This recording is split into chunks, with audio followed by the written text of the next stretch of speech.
Muy bien. La semana pasada hemos estado estudiando el Evangelio de Juan y la semana pasada comenzamos a ver el capítulo 5. Memo estuvo compartiendo hasta el verso 19 y veíamos la historia de este hombre paralítico. Y hemos enfatizado muchas veces el objetivo que tenía Juan cuando escribió este Evangelio. Te voy a pedir que me acompañes porque es importante recordarlo esta mañana. Vamos a Juan al capítulo 20. Y Juan nos dice en el versículo 30, hizo además Jesús muchas otras señales en presencia de sus discípulos, las cuales no están escritas en este libro, pero estas se han escrito para que crean que Jesús es el Cristo, el Hijo de Dios, y para que creyendo tengan vida en su nombre. Es decir, Juan no nos presenta una lista a detalle de todas las cosas que Jesús hizo, pero es muy claro y dice, las cosas que están escritas en este libro tienen un propósito, que puedas ver que Jesús es el Hijo de Dios, que puedas ver que Jesús es el Cristo y que creas en Él para que puedas tener vida eterna. Y ese es el deseo de nuestro corazón, que cada uno de los que estamos aquí podamos ver que Jesús es diferente a cualquier hombre, que podamos ver que Jesús es Dios. Y de hecho, en estos pasajes que vamos a estar viendo, el mensaje de Cristo es claro. Y su defensa, la defensa que va a hacer ante los judíos, ante los fariseos, es que Él está aparte de cualquier hombre. De hecho, que Él es igual al Padre. Por lo tanto, que Jesús es Dios. Y ese es el énfasis que vamos a estar viendo en este pasaje. Solamente para recordar, veíamos entonces en los versículos previos que Jesús sube a Jerusalén, encuentra allí cerca del estanque, dice de Betesda, había una multitud de gente enferma, dice que había cojos, había ciegos, y había muchas personas que estaban allí esperando ser sanadas. Y narra Juan que algo sucedía en ese estanque. Dice que repentinamente o cada cierto tiempo el agua se movía, se revolvía, y dice que la persona que entrara primero a ese estanque era sanada. Ahora, hay muchas hipótesis acerca de esto. Algunos piensan que había algún manantial por debajo y que el agua tenía ciertas propiedades. Algunos piensan que, como menciona allí, había la creencia de que era un ángel el que removía el agua y que la primera persona que entraba era sanada. El asunto es que había un hombre que estaba paralítico y Jesús se acerca a él. Dice que este hombre tenía 38 años que estaba enfermo y Jesús le hace una pregunta que pareciera obvia: ¿quieres ser sanado? Y este hombre dice, pues ¿cómo? Pues cada vez que se mueve el agua, todos me ganan. De aquí a que llego arrastrándome, pues alguien más ya se metió y siempre me ganan la sanidad. Y Jesús quizás estaba con el objetivo de que este hombre viera la necesidad que tenía de que alguien lo ayudara. Este hombre estaba impotente, no podía sanarse. No sé cuánto tiempo tendría ya en el estanque, pero cada vez que ocurría ese fenómeno, alguien más entraba antes que él. Y dice que Jesús lo sana. Jesús le dice simplemente, levántate, toma tu lecho y anda, en el verso 8. Y Jesús no tuvo necesidad de hacer nada más, Él simplemente dio la palabra, este hombre se levanta, toma su lecho y se va. Ahora, comentaba con los jóvenes algo que me llamó la atención. El día de ayer estaba viendo la película de Hijo de Dios. No sé cuántos de ustedes la hayan visto. No se los voy a platicar toda, pero es Juan el que la está narrando.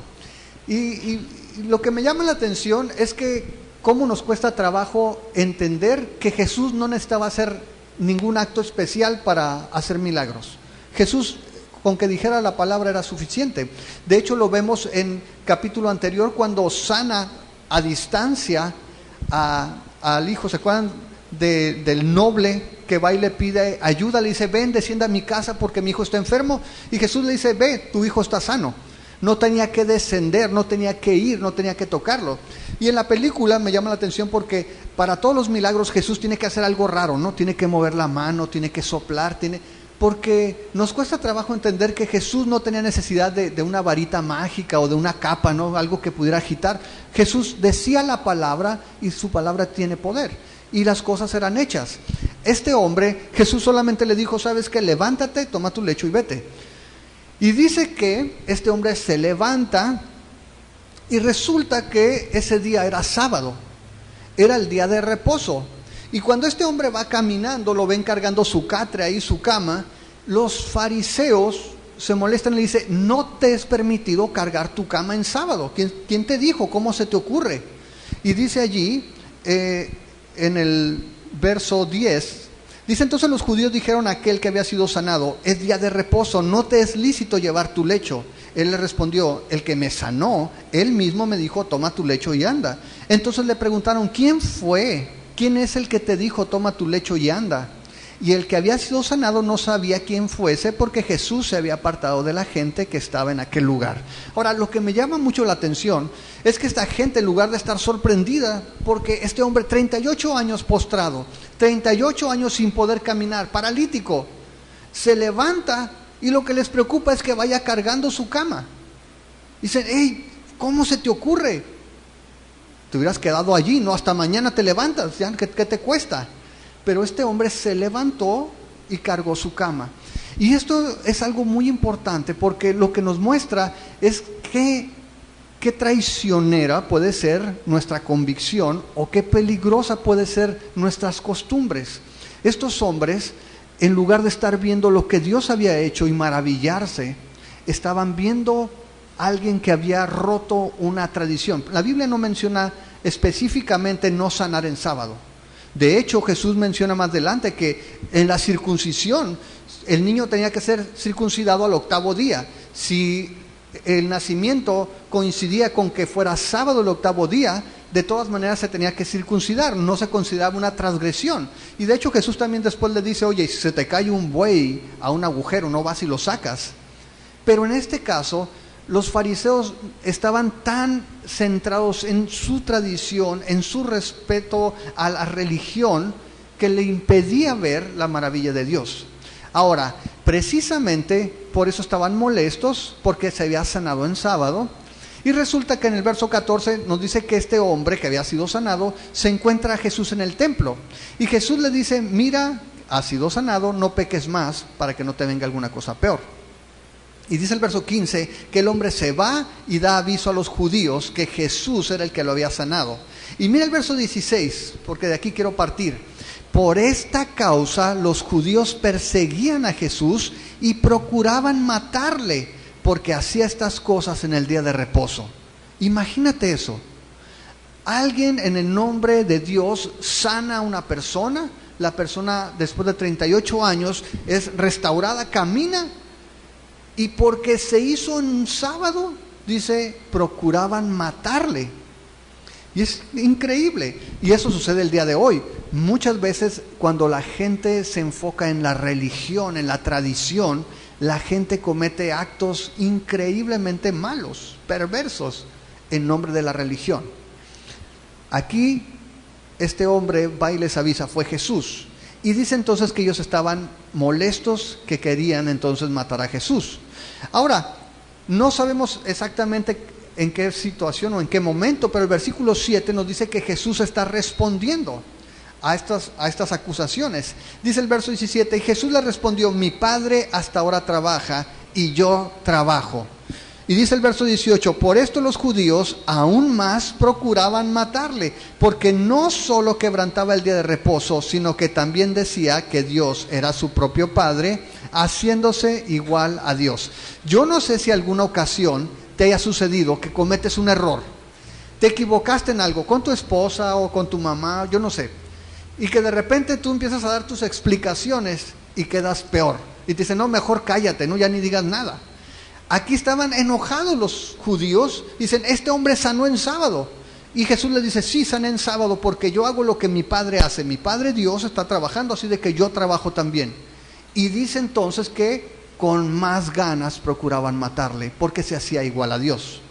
Ahora, a partir de aquí, quiero que pienses esto. Jesús lo que va a hacer es que en lugar de disculparse y decir, ¿saben qué? No quise decir eso, me están malinterpretando. Y ese es un argumento que mucha gente hoy en día usa. Mucha gente dice, Jesús nunca dijo que era igual a Dios. La gente malinterpretó sus palabras. Jesús en realidad Él nada más era un maestro, él nada más fue un profeta, él nada más era alguien especial, pero nunca dijo que fuera Dios. Jesús en estos versos, por el contrario, va a afirmar que Él es Dios y lo va a hacer basado en su relación con el Padre. Su argumento va a ser basado en su relación con el Padre. Dice el versículo 19, respondió entonces Jesús y les dijo, de cierto les digo, no puede el Hijo hacer nada por sí mismo, sino lo que ve hacer al Padre, porque todo lo que el Padre hace, también lo hace el Hijo igualmente. Ahora, primero, cuando veas en tu Biblia de cierto, es que es algo muy cierto, es ciertísimo, tienes que poner atención, es una forma de llamar tu atención. De cierto te digo, no hay lugar a la duda. Y los pasajes que siguen, los versos que siguen, no son nada fáciles, así de que por favor les voy a pedir que se concentren para que el Señor pueda guiarnos, y voy a tratar de explicarlo lo mejor que pueda. Pero lo que está diciendo aquí, primero que nada, es que en el verso 19, básicamente Jesús está diciendo algo, está haciendo una afirmación. Lo que el Hijo hace es lo que el Padre hace. Es decir, las acciones del Hijo son las acciones del Padre. Y Jesús lo dice con mucha autoridad, dice, de cierto te digo, no puede el Hijo hacer nada por sí mismo, sino lo que ve hacer al Padre, porque todo lo que el Padre hace, también lo hace el Hijo igualmente. Ahora, quiero que pienses esto. Jesús va a comenzar entonces a explicar por qué Él se equipara o se hace igual al Padre, y lo hace basado en una relación especial que tiene con Él. Nosotros decimos que somos hijos de Dios, pero ninguno de nosotros es hijo de Dios en la manera en que Jesús lo es. Jesús es el unigénito del Padre. Solo Jesús tiene esta relación especial con Dios, que Juan ya nos describió en el capítulo 1. Cuando tú vas al capítulo 1 de Juan, en el versículo 1 dice que en el principio era el Verbo, y el Verbo era con Dios, y el Verbo era Dios. Y cuando estudiamos ese pasaje, decíamos que cuando dice que el Verbo era con Dios, nos habla de una relación especial, una relación cara a cara. El Padre y el Hijo tienen una relación especial desde la eternidad.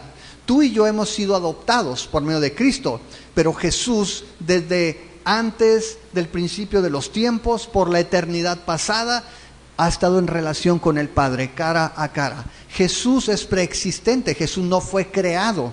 Jesús es parte de la Trinidad. Y lo que nos dice aquí entonces, Jesús, al estilo que le hubiera dicho un maestro de la época, es que va a explicar que en una relación padre-hijo en aquella época, el Hijo aprendía del Padre. Y podemos ver el ejemplo de Cristo de su infancia y su juventud. Si tú vas, quiero que veas esto, en Mateo 13:55, la gente menosprecia a Jesús porque conoce su pasado o cree conocer su pasado. Ellos dicen, sabemos de dónde viene este muchacho. Mateo 13:55 dice aquí, ¿no es este el hijo del carpintero? ¿No se llama su madre María y sus hermanos Jacobo, José, Simón y Judas? Es decir, la gente decía, no puede ser algo especial, porque su papá es el carpintero, lo conocemos. Y de hecho a Jesús mismo, después se refieren a él, si vas a Marcos 6, verso 3, como el carpintero. Y en la infancia que tuvo Jesús, en su juventud, Jesús había estado con su padre en esa tierra, que era José, que era carpintero, y se hacía referencia a Jesús como el carpintero, porque era hijo del carpintero. No sé si me explico. Muy probablemente en esa época la mayoría de los hombres tomaban el oficio del padre, aprendían de él, crecían viendo su trabajo ahí en casa y aprendían su trabajo de él. Jesús toma esa idea, ese ejemplo y dice, lo que yo hago es lo que aprendí de mi Padre. Yo no hago nada por mí mismo. Y esto es importante porque lo que está diciendo es que hay una sumisión del Hijo para con el Padre. El Hijo no actúa de forma independiente del Padre. Por eso Jesús decía que todo lo que Él hacía agradaba al Padre, porque Jesús nunca tomaba iniciativa propia desconectado del Padre. Hace algún tiempo mencionábamos esto cuando hablábamos de la cruz, de cómo a veces pensamos que Dios se enojó con Jesús en la cruz y lo abandonó. Muchas veces hemos escuchado esa predicación, pero la Biblia nos enseña que todos los actos del Hijo estaban en sintonía, en armonía con la voluntad del Padre. Jesús nunca desagradó al Padre, Jesús nunca desobedeció al Padre, el Hijo nunca actuó en rebelión con el Padre, siempre estuvo alineado y de una manera Él se había sujetado, y es lo que está diciendo aquí. El Hijo no puede hacer nada por sí mismo. Ahora, no es que Jesús no tuviera poder para hacer algo, es que Jesús estaba sujeto al Padre, estaba en una relación de sometimiento, de sumisión voluntario, y ahorita lo vamos a ver por qué. Lo segundo es que lo que hace el Padre, hace el Hijo. Es decir, Jesús está diciendo, mi Padre trabaja 24/7, 365, yo hago lo mismo. Y muchas veces hemos escuchado que en la creación, en el relato de Génesis, Dios terminó su trabajo creativo y tomó un día para descansar, como si el Señor se cansara, como si Dios se hubiera cansado. La realidad es que la Biblia nos enseña que ese día fue para el hombre, para que el hombre descansara, no para que Dios descansara. Y perdemos de vista a veces que Dios todos los días trabaja. Hoy en la mañana tú te levantaste, abriste los ojos y respiraste, porque Dios estaba allí y en su gracia y en su misericordia te concedió el día. La Tierra no se ha salido de su órbita, no ha chocado un meteorito contra la Tierra, la Luna no se nos ha caído encima, porque el Señor sostiene, mantiene todo el universo funcionando. El universo no está funcionando con la viada que el Señor le dio en Génesis. El Señor sustenta todas las cosas. Él sigue trabajando 24/7, 365. Y Jesús dice, mi Padre está trabajando, y yo he aprendido eso. Por eso yo también estoy sanando a este hombre necesitado en el día de reposo. Jesús estaba por encima del día de reposo. De hecho, esa es una pregunta que se hacían los rabinos. ¿Dios se sujeta a sus propias leyes? Es decir, ¿Dios respeta el día de reposo? Y se reunieron 4 rabinos y llegaron a una conclusión bastante curiosa y dijeron, sí, Dios no va a salir fuera de su creación ni va a cargar un peso que sea más grande que Él. Entonces sí respeta el día de reposo. No quisieron dejar a Dios por encima del día de reposo, entonces lo metieron en ese pensamiento. La realidad es que Dios está por encima de todas las cosas. Y Jesús decía, como el Padre lo hace, yo lo hago. ¿Por qué? Porque yo no hago nada por mi cuenta. Y esa es la actitud. ¿Por qué hablamos de que nosotros tenemos que ser obedientes? Porque es el ejemplo de Jesús.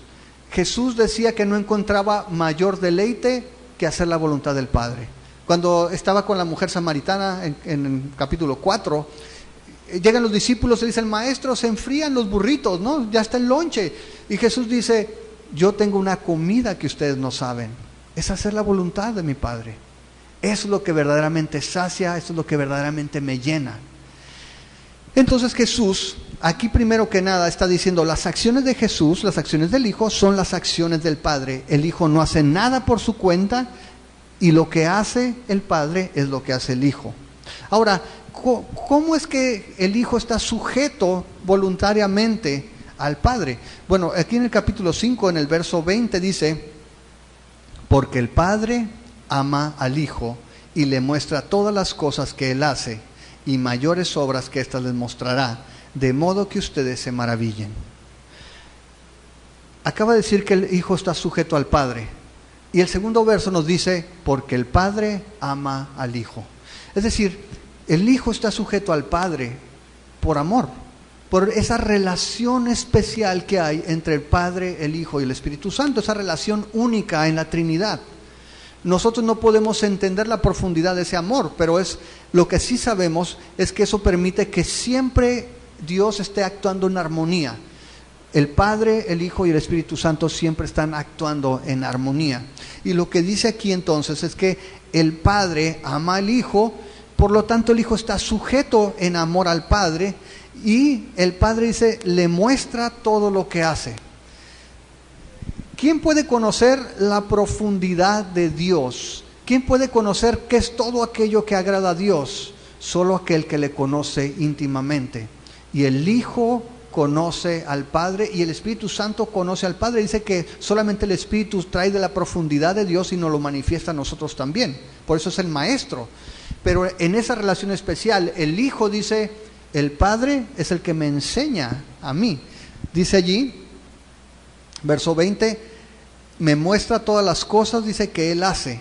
Y no solamente eso, dice, y mayores obras que éstas les mostrará, de modo que ustedes se maravillen. ¿Por qué dice eso Jesús?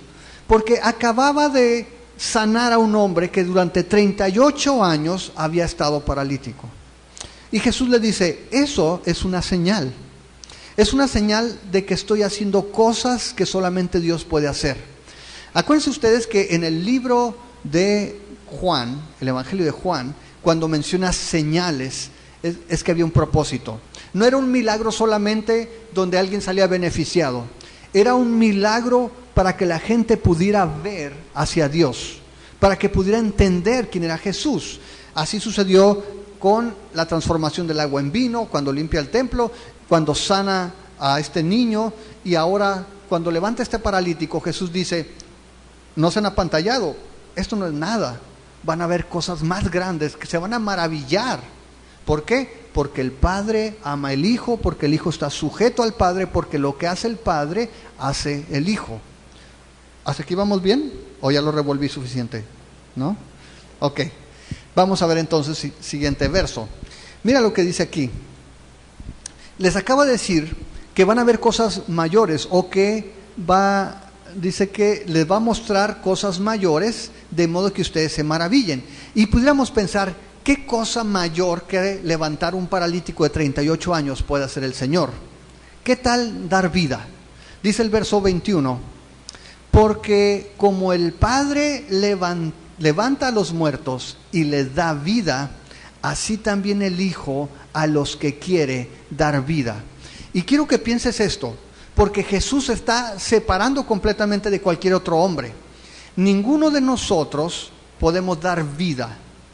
Es decir, oye, y cuando tenemos hijos, pues algo tenemos que ver los hombres, ¿no? También allí. Y la mujer dice, no, pues si lo tengo en mi vientre. Sí, pero ninguno de nosotros puede levantar un muerto por nosotros mismos. Ninguno de nosotros puede dar vida eterna por nosotros mismos. Jesús está tomando esa autoridad y se la está apropiando. Dice, como el Padre levanta muertos y les da vida, así también el Hijo a los que quiere dar vida. Ahora, sabemos por la Biblia que el Padre, Dios, tiene ese poder de levantar muertos. Si tú apuntas ahí en tu Biblia, en Primera de Reyes, capítulo 17, verso 22, el profeta Elías levanta al hijo de la viuda de Sarepta, lo resucita cuando había muerto. Y en Segunda de Reyes, capítulo 4, verso 32 al 35, Eliseo hace lo mismo con el hijo de la Sunamita. Ahora, en realidad no es Elías y Eliseo quien lo resucita, es Dios. Y aquí Eliseo hace todo un ritual, ¿no? Va y pone la mano en la mano, y la otra mano en la otra mano, y los ojos en los ojos, dice, está orando para que el Señor lo sane, y Dios lo resucita. Dice Jesús que Él tiene el poder y la autoridad para hacerlo también. Ahora, aquí no lo ha hecho todavía. En el Evangelio de Juan lo vemos con Lázaro. Cuando va con Lázaro, se para fuera de la tumba 4 días después de que estaba muerto, y solamente dice, Lázaro, sal fuera. Ahora, cuando veo la película del Hijo de Dios, así como que digo, no, le quitan la emoción. Porque ahí Jesús se tiene que meter a la tumba. En la película, no se lo voy a contar toda, pero esto es importante. Se mete a la tumba, está Lázaro muerto, pelochino Lázaro, y Jesús lo agarra como un globo, le sopla en la cabeza y se le pelan los ojos a Lázaro cuando el Señor sopla en su cabeza. La Biblia dice que no tenía que soplarle. Jesús desde afuera le llama y Lázaro se levanta. Él dice, así como el Padre puede dar vida, el Hijo también tiene la autoridad y el poder para dar vida. En Lucas capítulo 7, 14 y 15 habla de la viuda de Naín, que tenía un hijo y se le muere. Y en estos dos pasajes hay algo que me impresiona. Y voy a agarrar aire porque esto siempre me hace llorar. Jesús lloraba cuando veía a la gente sufrir. Cuando llega al funeral de Lázaro, bueno, ya tenía días, dice que cuando ve a la gente allí, llora.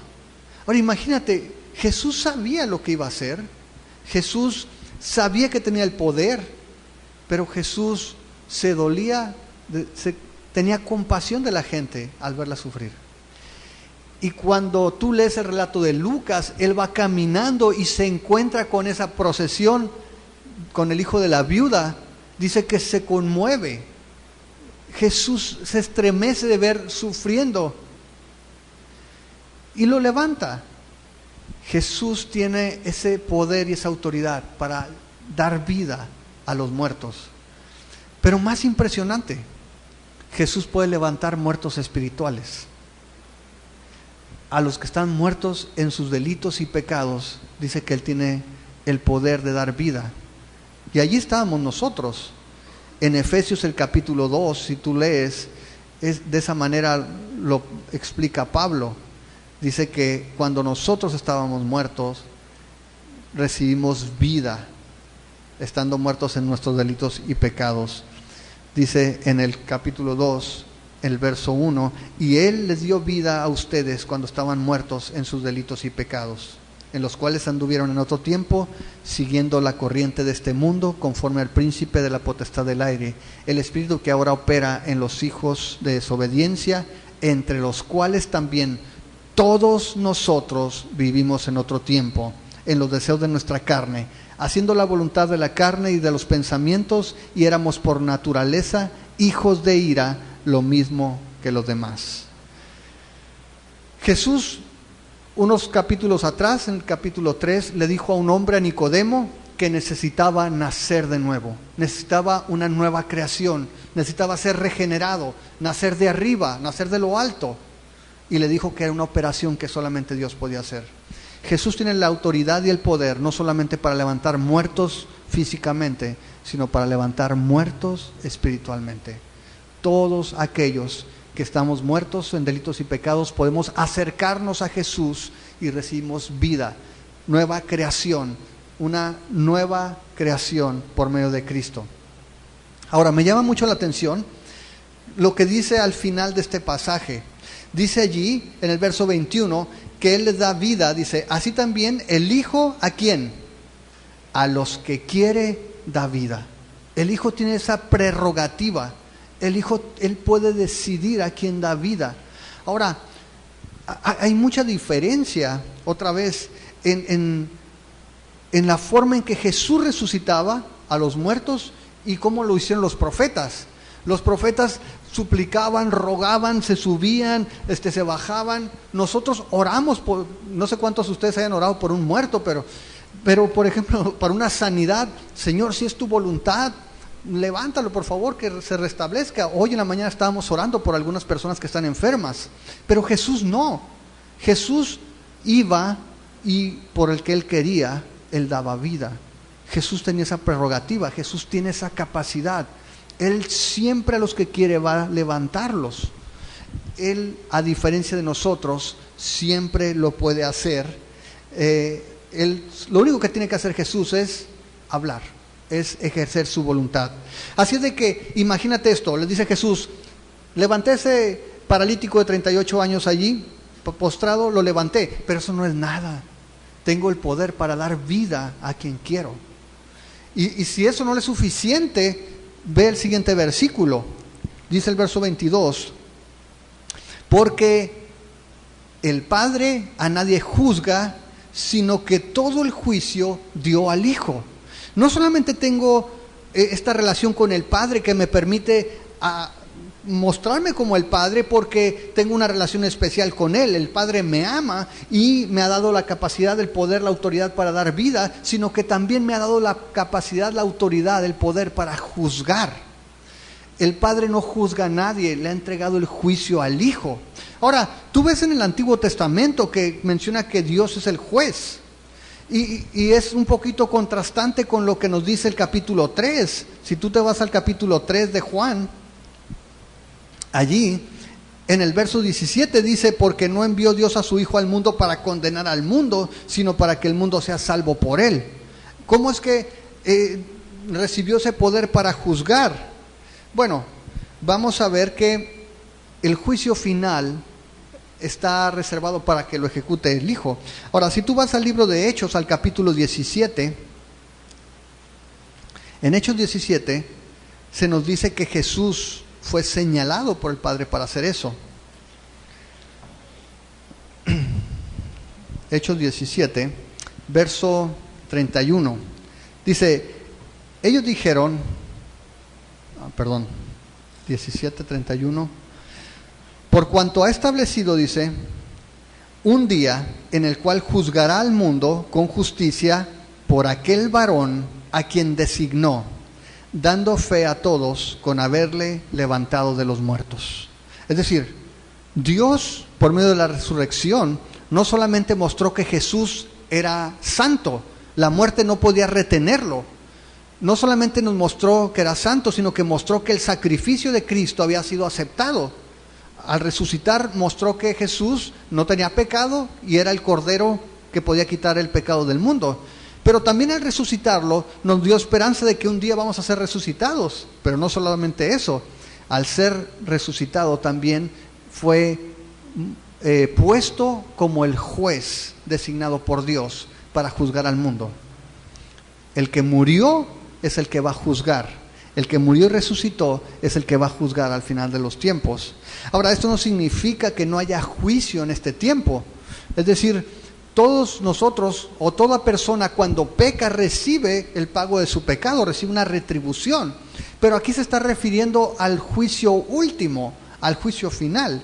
Es decir, cada vez que yo actúe en contra de Dios hay consecuencias. No significa que Jesús está juzgándome allí. Significa que hay una ley, simplemente que cuando yo desobedezco a Dios vienen consecuencias por causa del pecado. Pero aquí se está refiriendo al juicio final, el Hijo ejerciendo el juicio. Ahora, ya vimos entonces que el Hijo al igual que el Padre, da vida.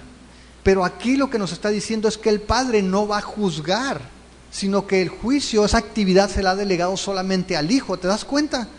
Es decir, en la primera parte los dos dan vida. El Padre da vida y el Hijo da vida. En esta segunda actividad, que es juzgar, dice que el Padre no juzga, sino que toda esa responsabilidad, esa autoridad, se la ha dado al Hijo.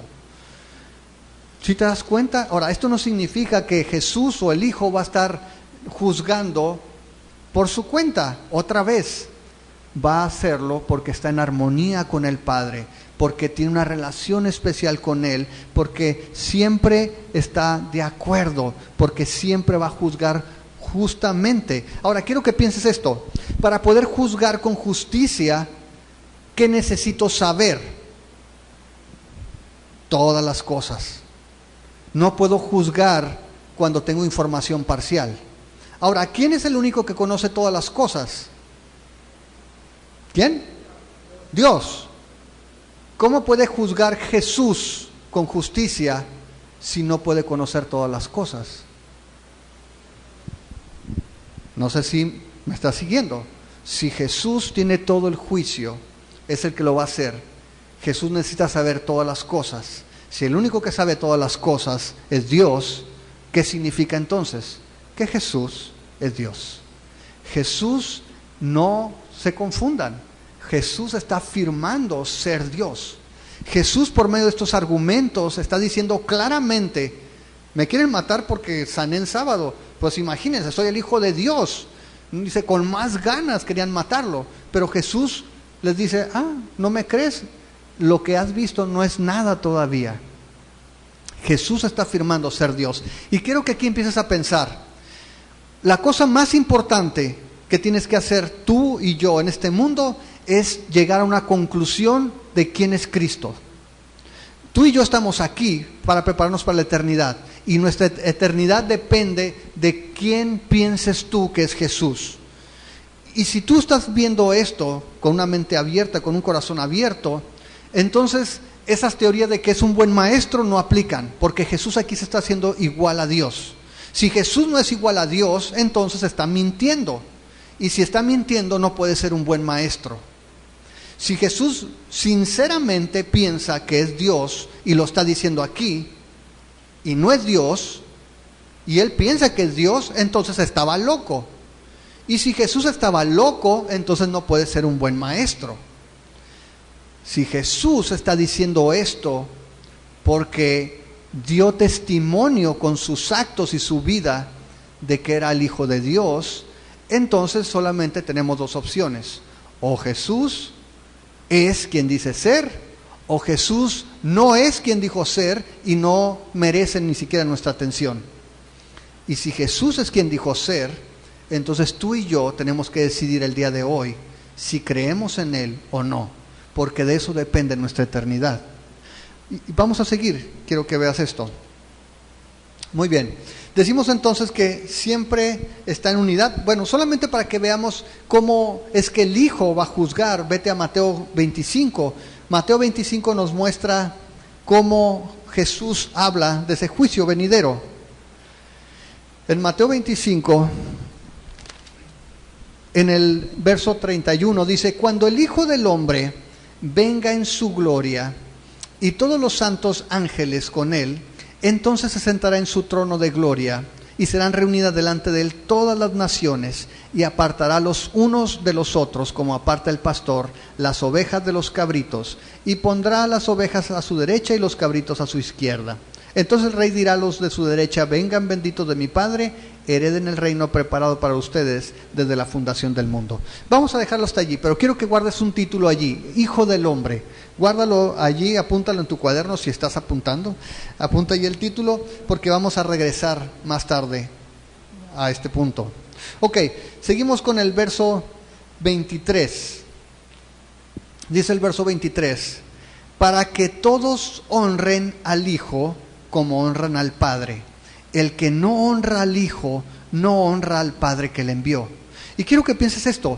Jesús dice: tengo una relación especial con el Padre. Lo que yo hago, lo hago porque estoy haciendo las acciones del Padre. Yo no hago nada por mi propia cuenta. El Padre me dio la capacidad de dar vida así como Él. Y el Padre me ha entregado todo el juicio a mí. El Padre no juzga a nadie, yo soy el que va a juzgar. ¿Con qué propósito? ¿Para qué hizo eso Dios? Y dice Jesús: ¿para qué? Todos honren al Hijo como honren al Padre, como honran al Padre. Y en esto quiero que veas que Dios está poniendo a Jesús al mismo nivel para que lo honres. De hecho, lo que dice aquí es que el que no honra al Hijo, no honra al Padre que lo envió. Y quiero que veas esto. Eso va con la idea de un embajador o de un emisario. Si un rey, en aquel tiempo, enviaba un representante, un emisario, y llegaba a alguna ciudad o algún pueblo y era maltratado, el rey o el que lo envió lo tomaba como una ofensa personal. Y dice: cuando tú no honras al Hijo, no honras al Padre que lo envió.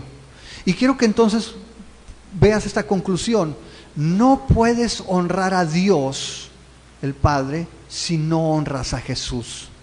Si tú eres de las personas que piensan que hay un Dios que merece toda nuestra adoración, que es el Creador, pero no crees que Jesús sea el Hijo de Dios, lo que estás haciendo es que estás deshonrando al enviado, pero estás deshonrando también al que lo envió. En 1 de Juan, en el capítulo 5, dice Juan que el que no cree el testimonio del Padre, del testimonio de Dios, le hace mentiroso. Si tú no recibes al que el Padre ha enviado y no crees su testimonio, dice, lo estás haciendo mentiroso. Y aquí Jesús lo que está diciendo es: ¿quieres agradar a Dios? Tienes que honrar al Hijo. Honra al Hijo y vas a honrar al Padre. Ahora, los papás podemos entender un poco de eso, ¿no? Todos queremos que amen a nuestros hijos, y cuando nuestros hijos no son tratados bien, nos duele. Pero aquí el Padre dice: hey, si tú no honras al Hijo, no puedes honrar al Padre que lo envió.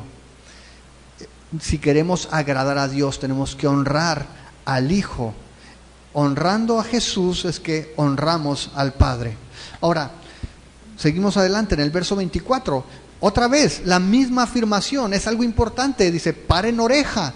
De cierto les digo, el que oye mi palabra y cree al que me envió, tiene vida eterna y no vendrá condenación, mas ha pasado de muerte a vida. Si tú me preguntabas, ¿cómo es que el Hijo imparte vida? Yo te diría que aquí lo que dice es que es en su palabra. Su palabra es la que nos da vida. Si vas a Juan 8, ahí adelantito, dice el verso 28, le dijo pues Jesús, cuando hayan levantado al Hijo del Hombre, entonces conocerán que yo soy y que nada hago por mí mismo, sino que según me enseñó el Padre, así hablo. Cuando Jesús habla, está hablando el Padre, porque Jesús no decía nada de su propia cuenta, porque Jesús estaba en esa relación especial, o está en esa relación especial con el Padre, que solamente habla lo que el Padre le dice que hable. De tal manera que cuando Él da su palabra, imparte vida. Ahora, vimos esa señal con el paralítico. Decíamos que, si tú te regresas al verso 8, ¿qué fue lo que hizo Jesús para que este hombre sanara? Le dijo, levántate, toma tu lecho y anda. No le hizo un pase mágico, no dijo algún conjuro, no sacó la varita mágica, no lo cubrió con una capa y luego lo destapó. No, Jesús solamente le dijo, levántate. Y eso fue suficiente para que este hombre se pudiera levantar. Hoy en día, hombres y mujeres reciben la vida por medio de la palabra del Señor. Es su palabra la que trae vida. Y por eso enfatizamos y por eso insistimos tanto en la necesidad de leer la palabra de Dios. Porque no son los buenos discursos los que cambian las vidas. No son las buenas intenciones las que pueden cambiar el corazón de una persona, las que pueden levantar a alguien que está muerto en sus pecados. Es la palabra de Dios. Y la semana pasada, mientras estábamos ahí en el Congreso, me tocó hablar sobre la importancia de la Biblia. Y una de las cosas que yo les decía es cómo a veces separamos a Dios en pedacitos y decimos, no, lo más importante hoy en día es seguir la dirección del Espíritu Santo. Sí, cuando tú estás leyendo la palabra, cuando tú estás obedeciendo la palabra, estás siendo guiado por el Espíritu Santo. No, cuidado con leer la palabra nada más porque te puedes volver un intelectual. No, si tú estás acercándote a la palabra de Dios como Dios hablándote al corazón, la palabra tiene poder. Si la estás leyendo como una novela, pues ese es tu problema. Pero algunas personas piensan que demasiada Biblia te puede hacer daño. Y yo les decía, como pastores, a eso nos ha llamado el Señor, a alimentar el rebaño. Y Jesús trae vida. Y Jesús cambia los corazones solamente por la palabra de Dios. No porque alguien sea muy elocuente, no porque alguien haga ciertos rituales. Lo único que puede traer vida hoy, siempre, es la palabra de Dios, que tiene el poder para traer vida. Y de hecho, vamos a ver más al respecto. Dice aquí que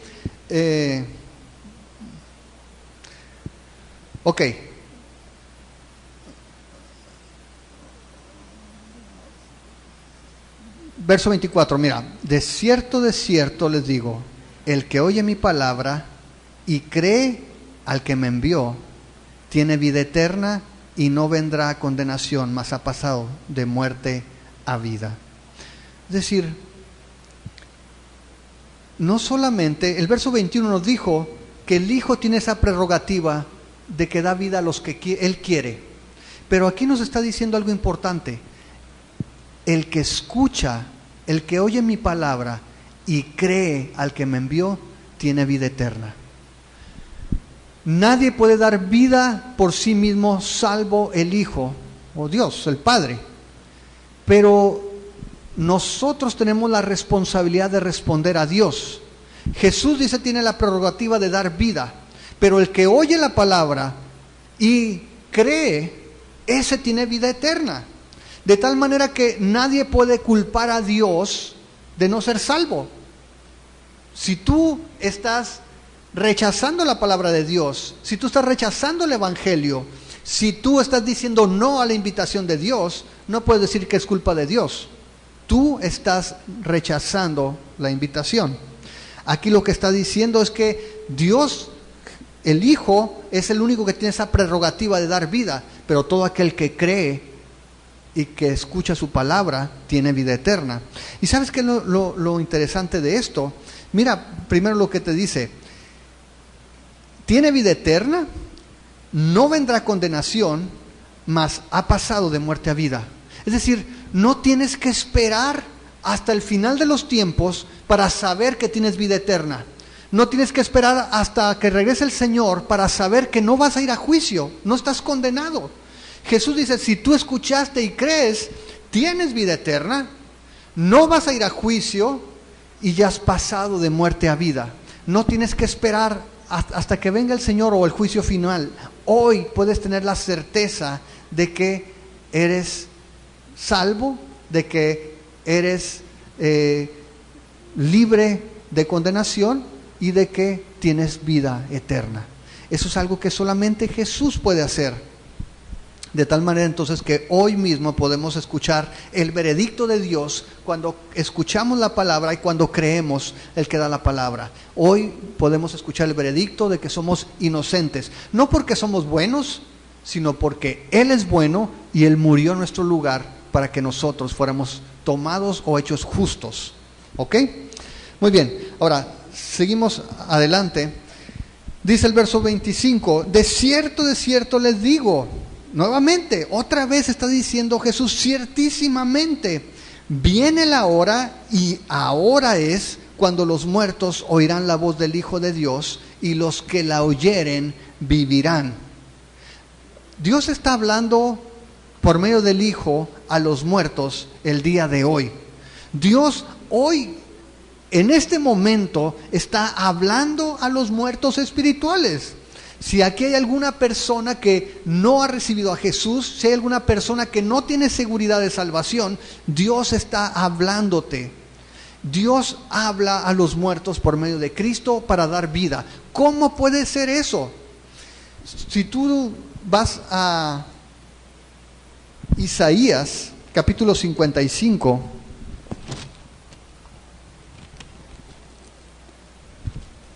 hay una invitación de parte del Señor.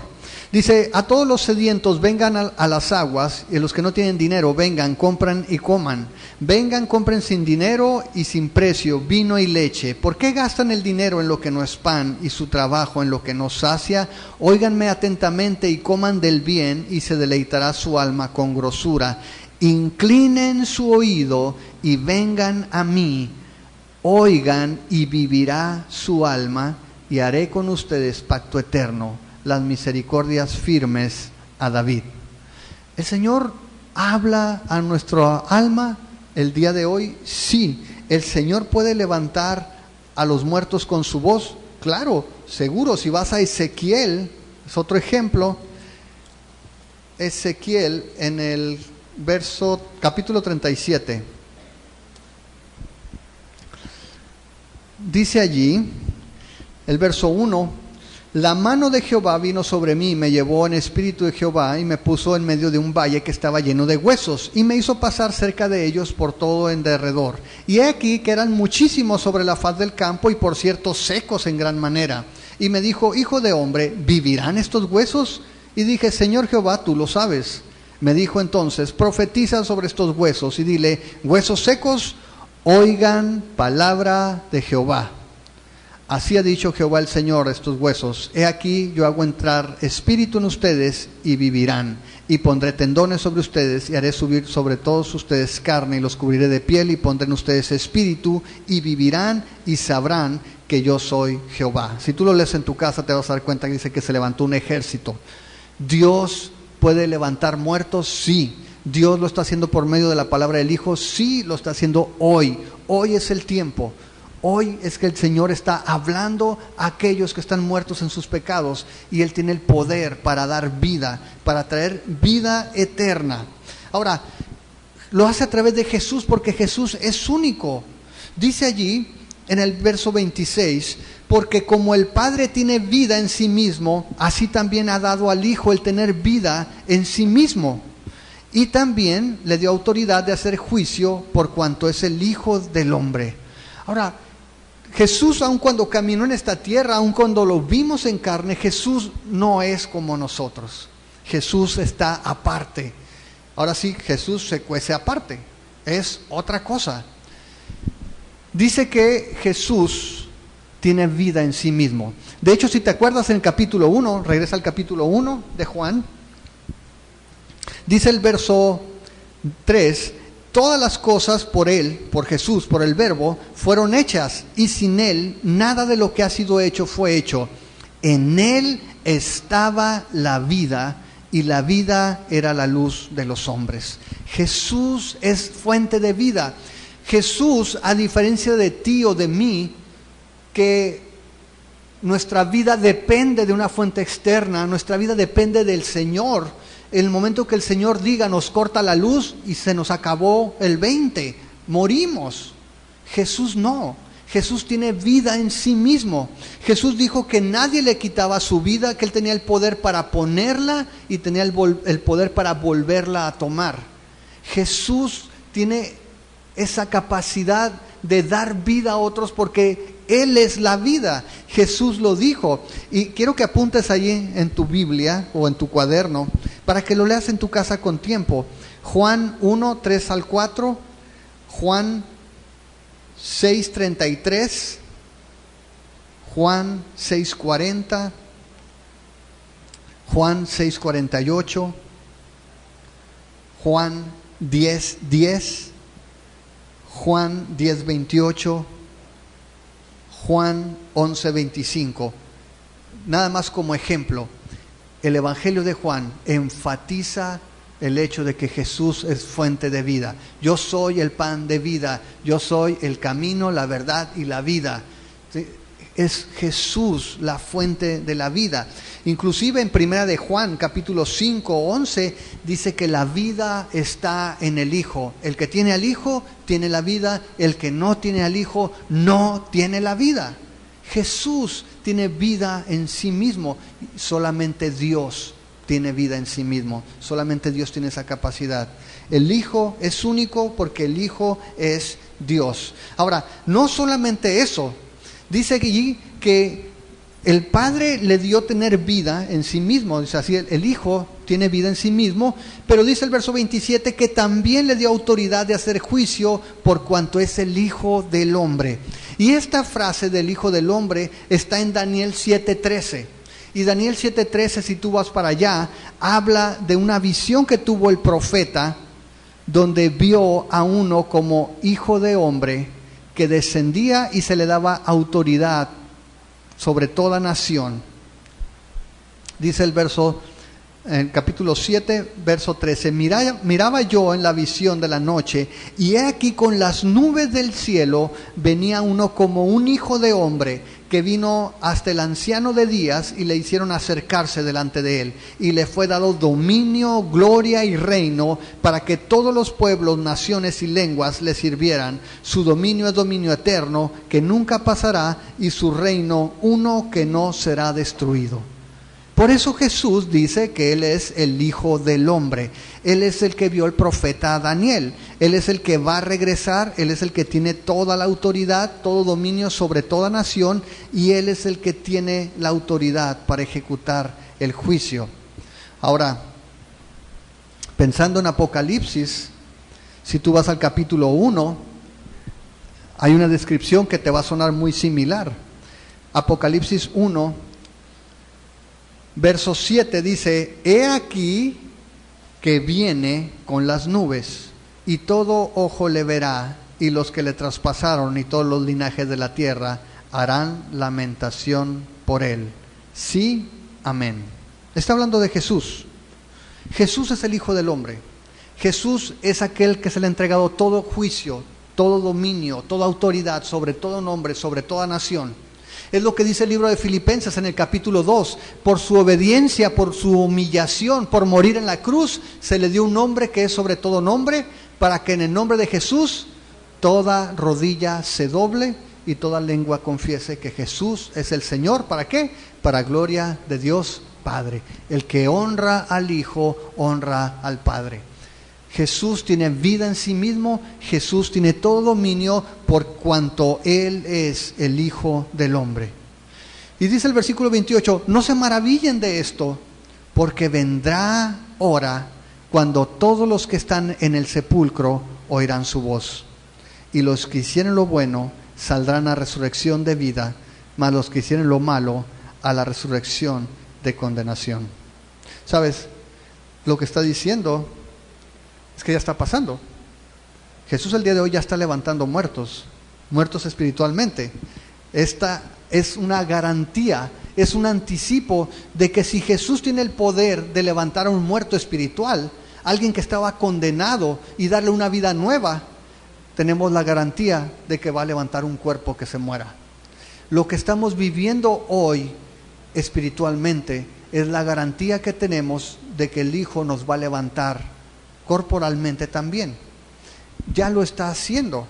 De la misma manera, el hecho de que haya juicio ya en esta tierra, vemos que toda la creación está sufriendo la degradación que vino por causa del pecado.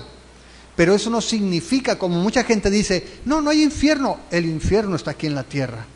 Ya cada quien paga aquí en la tierra sus pecados. Eso no es cierto.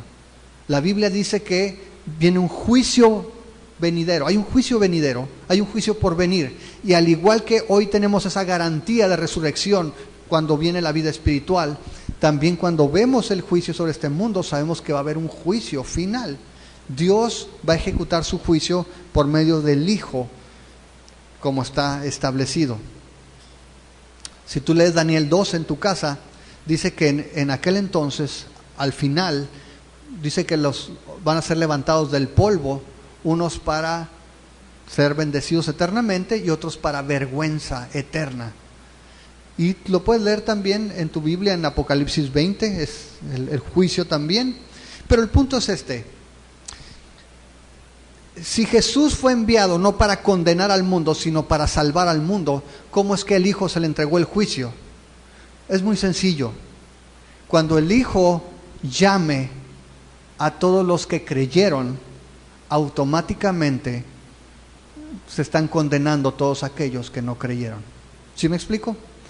Dice Mateo 25 que Él vaya a separar los cabritos de las ovejas, va a poner unos a la izquierda y otros a la derecha, y va a decir a los de su derecha, vengan conmigo, ¿no? Bendito de su Señor.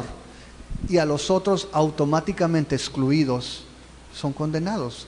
El efecto de que el Señor separe a los que creyeron trae condenación automática a los que no creyeron. Si tú y yo estamos escuchando su palabra, el Hijo tiene la capacidad de dar vida, pero tú y yo necesitamos escuchar su palabra y creer al que lo envió. Si tú y yo no lo hacemos, automáticamente estamos condenados, no porque Jesús nos haya juzgado ya, sino porque nosotros mismos hemos sido excluidos de la capacidad o de la posibilidad de tener vida eterna. ¿Qué podemos concluir? Primero, no hay mucho margen para decidir quién es Jesús. Necesitas concluirlo el día de hoy. O decides que Jesús era un mentiroso, o un loco blasfemo, o el Hijo de Dios. Pero no hay más opciones. No puede ser un buen maestro, no puede ser alguien que nos enseñó principios de moralidad si estaba mintiendo o si no estaba en sus 5 sentidos. O es digno de que lo ignoremos, o es digno de que le creamos y obedezcamos. No hay mucho espacio realmente allí. Jesús les hizo una pregunta en Lucas 9:18 a sus discípulos: ¿quién creen ustedes que soy yo? Y esa es la pregunta más importante que tienes que responder en tu vida. ¿Quién es Jesús para ti? ¿Un mentiroso? ¿Un loco? ¿O el Hijo de Dios? Número 2, No puedes pensar que vas a agradar a Dios y menos pensar que puedes tener vida eterna si estás rechazando a Jesús. No hay lugar para eso. No puedes agradar a Dios si rechazas al Hijo que Él envió. Y eso nos lleva como consecuencia al número 3. No puedes tener vida eterna fuera de Jesús.